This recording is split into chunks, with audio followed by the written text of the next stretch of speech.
Olá, seja muito bem-vindo ao DC Notícias Web. DC Notícias Web apresentando uma série de entrevistas importantes realizadas em 2020. Hoje vamos apresentar mais uma vez duas dessas entrevistas. Uma delas com o vereador João Morales. E outra entrevista que você vai rever aqui conosco é com o coronel Ricardo Bezerra, que escreveu o livro Missão Haiti, 7 lições de liderança. Fique conosco e acompanhe.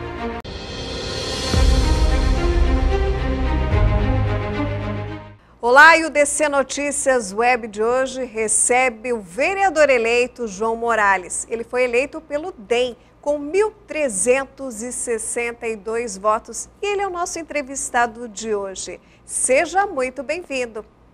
Obrigado, Andréia, obrigado. Olá a todos os telespectadores que estão nos assistindo aí. É uma grande satisfação estar aqui hoje, tendo essa oportunidade de falar um pouquinho. Quem é o vereador eleito João Morales, para quem nos acompanha nesse momento, para conhecer um pouquinho dessa história de quem vai compor esses próximos 4 anos? João Morales é uma pessoa muito simples, de família simples, humilde, família pioneira de Foz do Iguaçu. Começou a trabalhar muito cedo, desde os 12 anos de idade. Trabalhei tive várias funções na minha vida, já fui vendedor ambulante, já fui empacotador, já fui office boy, já fui embarcador de transportes, já trabalhei também de estivador, já trabalhei também como auxiliar de despachante aduaneiro. Atualmente nós temos uma empresa que é desde 2000, eu sou despachante aduaneiro.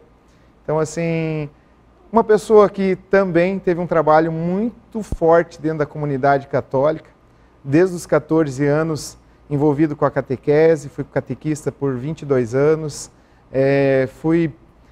participei do grupo de jovens, depois fui coordenador de grupo de jovens, fui ministro auxiliar da comunidade mais jovem da Diocese de Foz do Iguaçu, com 20 anos, no ano de 2000. Isso se estendeu até 2010. E até então a gente participa da comunidade católica. Hoje participo do grupo de oração Nossa Senhora de Guadalupe, que fica na Vila A. Então, assim, a gente tem um envolvimento muito grande com a comunidade. Da onde surgiu a ideia de ser vereador? Justamente surgiu desse envolvimento com a comunidade. A gente vê que a comunidade muitas vezes ela carece de pessoas que se envolvam, de pessoas que escutem aquilo que elas têm de demanda para poder levar aqueles que podem resolver e podem ajudar. Eu vejo que a situação política hoje e a função do político hoje é ir ao encontro de todas essas demandas. Não só demandas econômicas, não só demandas do turismo, mas de toda a demanda que surge numa comunidade. Desde o pequenininho lá que não tem oportunidade e daquele empresário que precisa, de repente, de um suporte da questão política. Então, assim, isso para mim é muito importante, para poder desenvolver um bom trabalho. Quais serão as bandeiras desse novo vereador eleito nesses próximos 4 anos? Já se tem os projetos, o que o senhor pretende trabalhar? Certo. Então, assim, na verdade, o vereador ele tem que estar atento a tudo aquilo que vai acontecer na cidade. Ele tem que estar ligado, tem que estar, assim, bem situado. Mas nós temos um ponto de partida, André. O ponto de partida nosso é o esporte. Eu vejo, assim, que nós podemos trabalhar muito a categoria de base, muito o esporte amador da cidade, dar oportunidade para essa turma que vive e gosta do esporte, dar oportunidade para a criança desenvolver e se sociabilizar através do esporte. Eu vejo assim que nós temos uma ferramenta muito importante nas mãos, que é o esporte. Hoje nós temos dentro da Secretaria de Esporte professores, profissionais de educação física, da qual assim tem essa possibilidade de dar esse suporte, esse atendimento. Então, trabalhar isso dentro da nossa comunidade para que a gente possa colher bons frutos. Além do esporte, eu também venho do comércio exterior, sou formado na área de comércio exterior também, e eu vejo que é uma das forças que nós temos no nosso município, que é pouco valorizado. Vou dizer assim que pouco o poder público tem feito hoje pelo comércio exterior. Hoje nós vemos muitos caminhões nas filas que demoram, hoje nós temos a demora na liberação de carga, hoje nós temos a questão dentro da aduana. Então assim, mas o vereador pode resolver isso, João? Não, o vereador pode ser uma ponte, né, para aqueles setores que podem ajudar.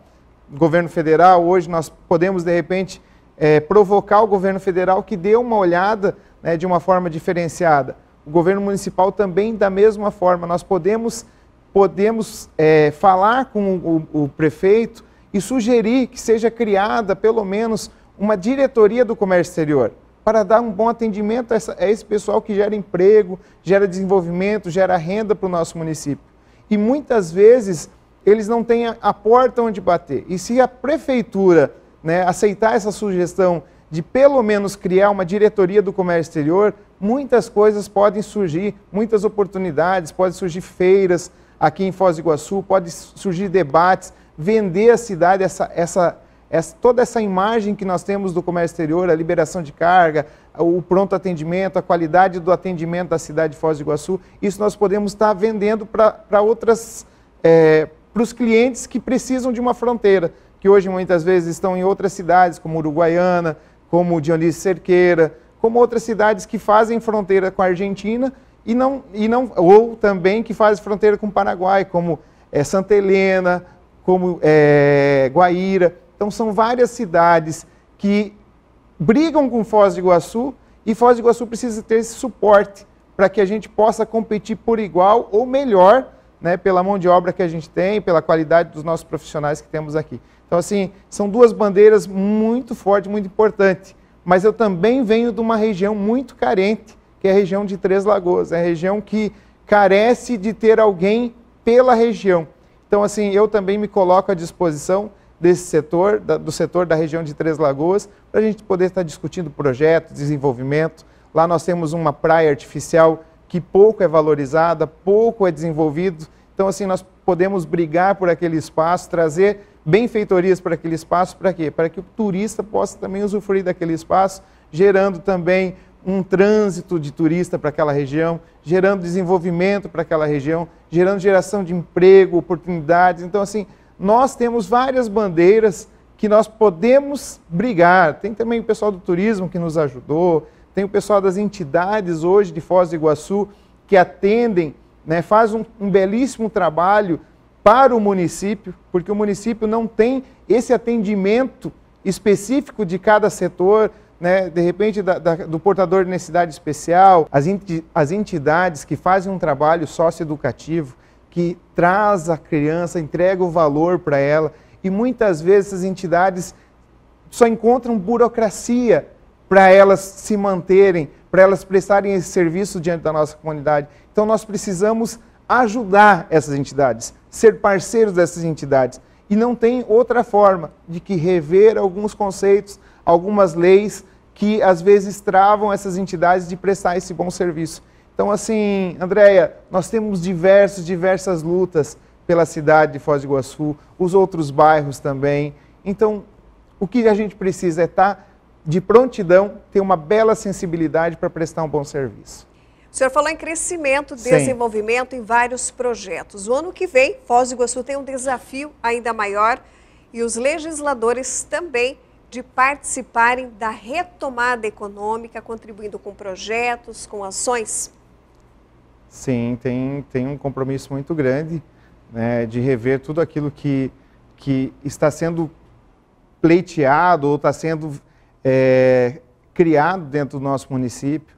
Nós sabemos aí que a arrecadação vai cair muito no ano que vem, devido a várias situações que estão acontecendo, e nós precisamos planejar junto, né, de uma forma harmônica, para que ninguém saia perdendo, que o contribuinte não saia perdendo dos serviços básicos, que é a educação, que é a saúde pública, que é a segurança. Então nós vamos ter que rever muitas coisas juntos, assim como você que citou, André, para que a gente possa chegar num denominador comum, até mesmo na desburocratização para aqueles pequenos empreendedores, para as pessoas que precisam empreender e têm vontade de empreender. Algumas coisas que a gente também pode ver para as pessoas que geram emprego hoje em nossa cidade.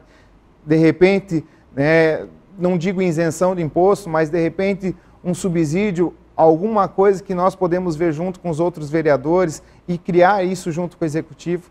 Para quê? Para que nós também sejamos não só os cobradores, não só levar demandas para os empresários, mas também levar um suporte para que os empresários também sintam que o poder público vê que eles são importantes de uma forma extraordinária para a vida do poder público, e isso a gente devolve para eles com bons projetos, com trabalho assim bem perito. Para quê? Para que a gente possa desenvolver de uma forma harmônica. Isso, de repente, eu não tenho essa resposta, essa ferramenta, mas essas discussões nós podemos fazer sim, chamar o empresariado para discutir, chamar quem quer empreender para discutir, para que a gente possa achar a melhor saída. O senhor faz parte dos 87% de renovação do Poder Legislativo Municipal. É um desafio maior com a população? Com certeza, com certeza. Isso é uma resposta que a população deu. Acredito eu, pelas atitudes, pela forma de conduzir, né? Eu como candidato escutei muitas coisas, muitas reclamações da Câmara que passou, né? E não só essa aqui, mas de muitas outras, da postura do político. Tá certo que muitas vezes o político é cobrado de demandas que não fazem parte daquilo que é o trabalho dele, mas o político tem que ter sensibilidade, né? Ele tem que ouvir, saber ouvir a demanda, e se não for a responsabilidade dele, não jogar de qualquer forma para quem está solicitando. Nós temos que saber responder, saber lidar com a situação, com cada situação, porque quando o contribuinte, quando o eleitor, né, que já não é mais eleitor, mas quando o cidadão vem até o nosso gabinete, ele vem com uma demanda. Então ele precisa ser bem escutado, ele precisa ser bem orientado daquilo que ele escuta. Então eu vejo assim que o de qualquer jeito acabou. Nós temos que dar respostas significativas para cada cidadão que vem procurar o nosso trabalho, vem procurar nós em cada gabinete. Para quê? Para que nós não caiamos também no mesmo erro de não dar respostas, de bater na porta e não atender, de não ser aquela pessoa que escute as demandas. O que a população pode esperar do vereador eleito João Morales a partir de 2021? A população pode esperar um homem preparado para escutar todas as demandas. Um homem que vai se dedicar todas as demandas que vierem no nosso gabinete para que a gente possa se comprometer, fazer um excelente trabalho. Sabemos dos desafios, sabemos das dificuldades que nós podemos encontrar dentro da Câmara Legislativa, porque somos em 15, não são 15 João que está lá. Cada um tem a sua cabeça, cada um tem o seu jeito de pensar, e a gente respeita, eu respeito cada posição dos nossos colegas vereadores. Mas da minha pessoa você pode esperar uma dedicação 100%. Vereador eleito João Morales, nós gostaríamos muito de agradecer a sua participação conosco no DC Notícias Web, as suas informações, e lhe desejar muito sucesso nesse trabalho. Muito obrigado, André, obrigado pela oportunidade, obrigado DC Notícias, né, por estar nos proporcionando essa entrevista para que a gente possa falar um pouquinho de cada um de nós, da nossa história, daquilo que a gente vem, o porquê que a gente vem. Eu acho assim que é muito importante esse espaço, né? E eu espero que essa oportunidade aconteça mais vezes durante esse mandato, em discussões, em opiniões, né? Para que a gente possa estar crescendo juntos. Obrigada mais uma vez, sucesso. Obrigado.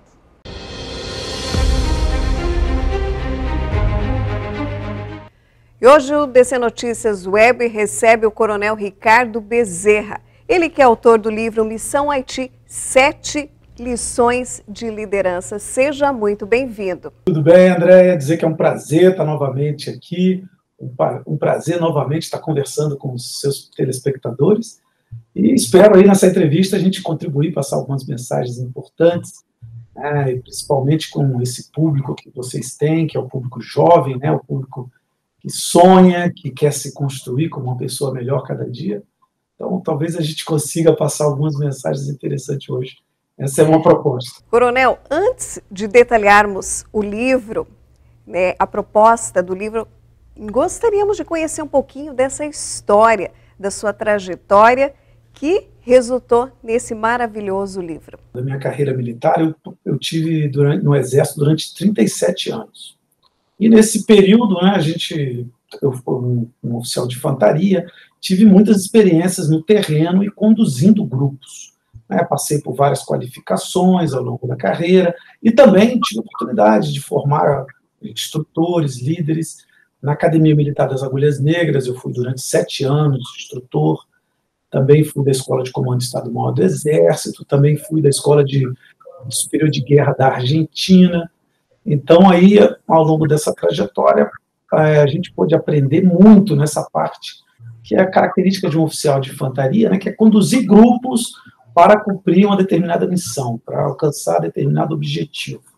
Então, foi aí o Coralmente da Carreira, onde a gente pôde usar os ensinamentos ao longo de mais de 30 anos, né, e obter alguns resultados que ficaram materializados nesse livro. Então, aí, o livro nada mais é do que lições aprendidas, né, ensinamentos, de como conduzir pessoas, né, para alcançar os objetivos e de forma que as pessoas cheguem ao final de forma bem satisfatória, felizes e com a missão cumprida. Né? Então, esse equilíbrio aí entre missão e satisfação, que é uma das chaves, né, e que a gente aprende com erros, né, ao longo de tantos anos, tantos erros, alguns acertos, e a gente vai cada vez mais se aperfeiçoando como pessoa para poder chegar nessa missão e ter aí um desempenho bacana, um bom coroamento. E falando em missão, o senhor tem uma grande missão hoje na Itaipu Binacional, junto à direção também. Hoje o senhor trabalha juntamente com o general Silvio Luna, da Itaipu Binacional. Outro grande desafio, né, que seria imprimir na Itaipu uma política de austeridade, uma série de objetivos voltados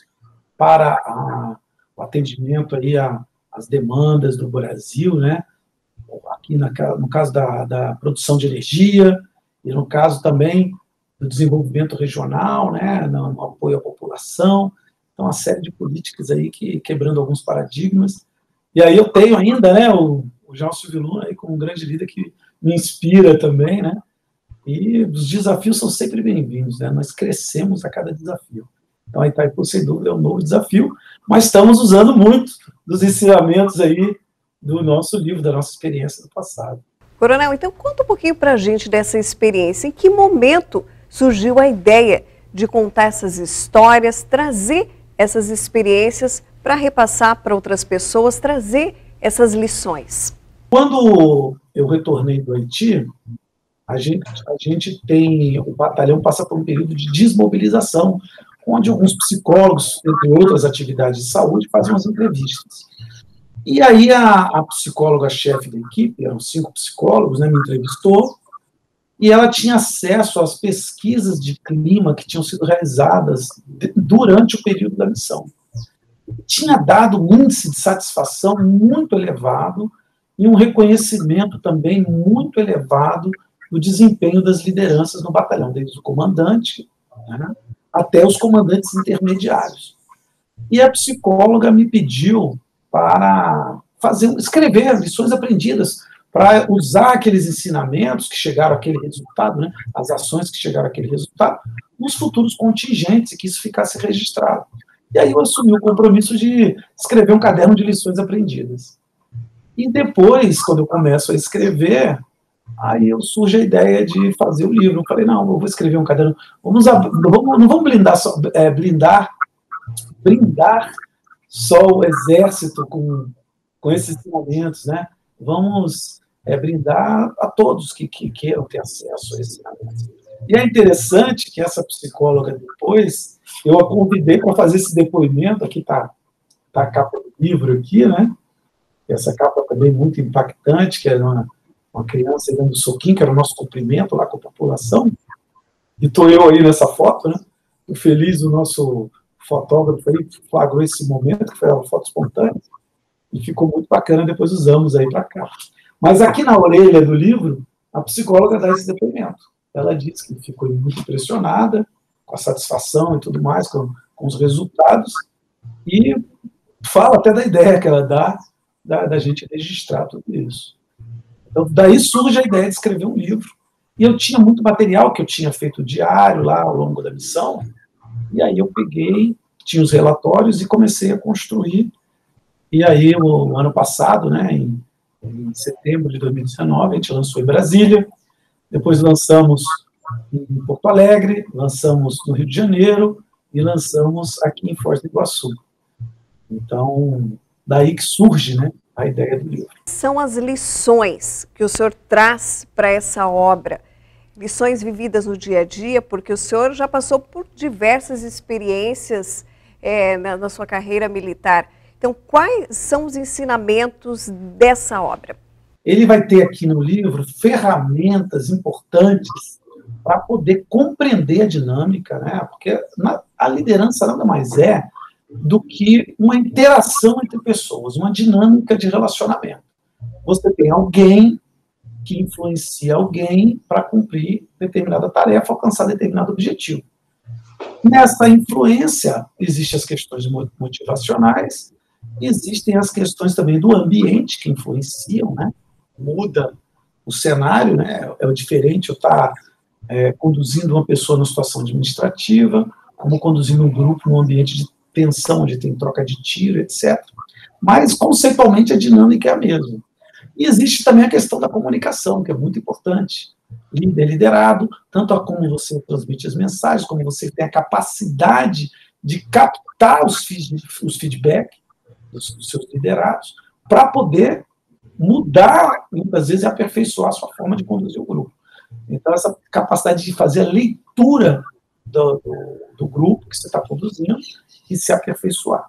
Então, as lições aqui, o livro chama 7 lições de liderança, né, o subtítulo.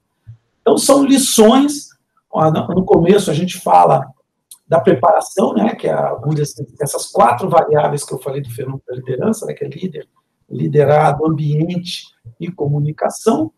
Então, como que a gente lidar com isso tudo? Então, começa na sua autocrítica, e você olhar para você mesmo e fazer um diagnóstico do que você precisa se qualificar para conduzir o grupo naquela tarefa, né? Você identificar os seus pontos fortes, seus pontos fracos, trabalhá-los, né? Com humildade, que aí é uma coisa muito importante também, né? A soberba, ela dificulta muito a liderança, porque por mais que a pessoa tenha muitas virtudes, se ela não tem capacidade de fazer uma autocrítica, né, e se modificando e se ajustando, ela vai ficar só com o que ela trouxe, né?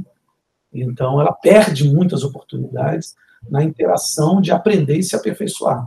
O livro ele é recheado de histórias, memórias e muitas fotos de toda essa trajetória. O livro, né, ele tem, ao longo do texto, uma série de fotos, por exemplo, aqui, mostrando fotos dos eventos, e, lógico que todas elas ligadas aos eventos que são narrados.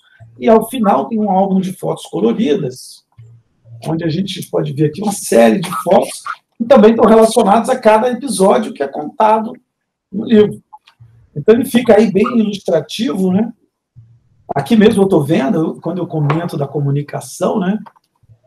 Nas questões de liderança, quando a gente estuda, né? Porque a composição do líder, né? Principalmente quem vai trabalhar com capacitação, tem que mergulhar também nas teorias, né? Tem uma parte cognitiva para você compreender. Mas também tem a parte principal, que é da ação, né? Então, assim, no começo das teorias da liderança, você tinha a percepção, os pesquisadores achavam que o líder já nascia pronto. E aí começaram a fazer uma série de pesquisas científicas e diziam o seguinte: colocava alguém num lugar, ele liderava o grupo. Depois colocava em outro lugar e ele não liderava o grupo. Então chegaram à conclusão que os liderados, depois de muito tempo, influenciavam na liderança. A gente pode falar assim, por exemplo, os liderados, eles têm que ter um código de valores semelhante ao do líder, senão ele não te reconhece como legítimo representante dele.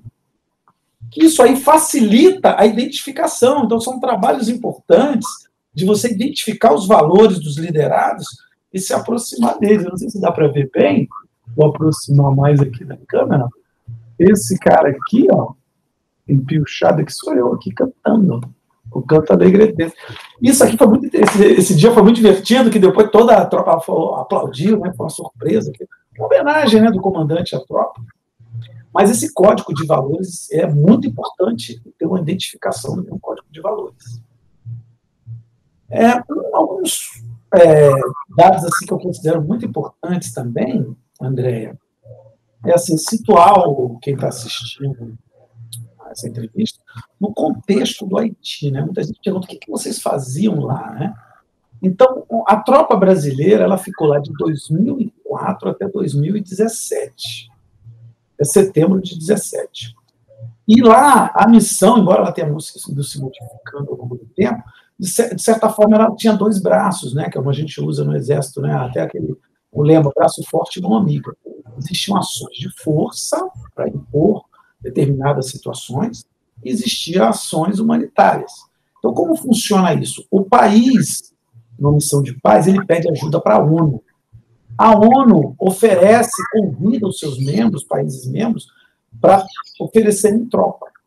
E aí a ONU faz um mandato, que é um acordo, né, que é materializado através de uma resolução, e nesse mandato diz quais são as condições que a tropa pode operar. Inclusive regula, por exemplo, limites de uso da força, relacionamento com a população. Então, o mandato ele amarra tudo. Então, o país se prepara a sua tropa baseado naquele mandato e nos envia para lá. No caso do Haiti, é um país que é muito instável, que tem uma série de conflitos internos, massacres internos. Então, o país ele se desestruturou totalmente. Para que você tenha uma ideia, a gente treinava e formava a polícia haitiana. Então, tinha uma missão lá de formar o sistema eleitoral haitiano, que não existia um sistema para eleger. Porque a gente aqui, olha, no Brasil, a gente se acostuma com tudo e acha tudo muito normal. Mas tem toda uma construção social aí muito forte, profunda, né? E lá não tinha. Então, por exemplo, a ONU trazia ONGs, por exemplo, ONGs, né, para ensinar o pessoal a plantar, porque eles tinham desaprendido ao longo do tempo.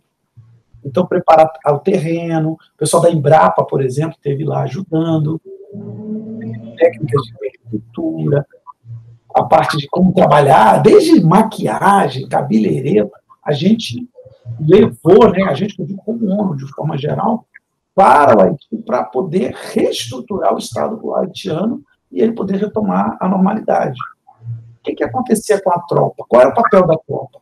Para que as agências da ONU e as outras organizações não governamentais pudessem fazer o seu papel de reestruturação do país, nós tínhamos que garantir a segurança. Então, eles iam entrar, por exemplo, num bairro lá, Cité Solé, por exemplo, que já foi considerado o bairro mais violento do mundo, que era da nossa responsabilidade a segurança lá. Era um bairro de 300 mil pessoas faveladas. E aí a gente tinha que entrar, o acesso tinha que chegar. O conhecimento, a cultura, a educação, a parte de cuidados com a saúde, higiene. Então, nós não só entrávamos com eles, garantíamos a segurança, como também participávamos nessa parte educacional. Então, a gente fazia várias ações sociais lá dentro. E aí atuávamos nesse contexto. E aí, muitas vezes, nessas áreas muito violentas, que tinha muitas vítimas civis, confronto de gangues, etc., nós tínhamos que intervir para acessar isso aí. E aí, no livro, né, a gente, nessas 7 lições do livro, a gente conta ali vários episódios dessas ações, tanto a parte humanitária, né, a parte do contexto, né, do ambiente, um ambiente muito violento, né, um ambiente, por exemplo, no Cité Solé, uma grande parte do Cité Solé, você não tinha luz elétrica, não tinha água. Então, você passava, tinha uma vala no frente das casas que coletava a água da chuva, aquela água eles faziam comida e, ao mesmo tempo, era a água que eles usavam para defecar ali, por exemplo. E a vala e toda a sujeira escoava por ali. Então, você não tinha lixo. O Haiti, por exemplo, não tem urubu. Então, você tinha aqueles lixões sem urubu, porque eles comeram todos os urubus da ilha, na situação de fome extrema. Então, você passava andando com a tropa, na favela, você via as mulheres acocoradas na vala, fazendo as necessidades fisiológicas. E no mesmo lugar onde alguém do lado estava pegando água para fazer a comida. Então, a quantidade de doença, você não tinha o sistema de saúde. Então, realmente, a miséria era chocante marcante. Teve um dia que eu fiquei particularmente muito chocado, né? Eu posso até contar 2 episódios, até marcar, né? Porque o livro, na verdade, eu estou explicando, mas o livro ele não tem teoria. O livro ele é uma sequência de histórias, né? Com todas as suas emoções aí. E a soma dessas histórias, você vai se construindo e vai compreendendo o fenômeno da liderança. Então, por exemplo, uma vez eu estava fazendo uma patrulha, né? Eu tenho 2 filhas, né? Que eu deixei no Brasil, quando eu fui, e eu estava fazendo uma patrulha, caminhando por dentro da favela, e vi uma mulher cozinhando, e fui ver o que ela estava cozinhando. Eu não acredito, era biscoito de barro. Ela tinha pego barro, colocado azeite, e estava fazendo biscoito para disfarçar a fome da criança. E eu fui lá, fiquei olhando naquilo ali, você não tem como não ficar chocado.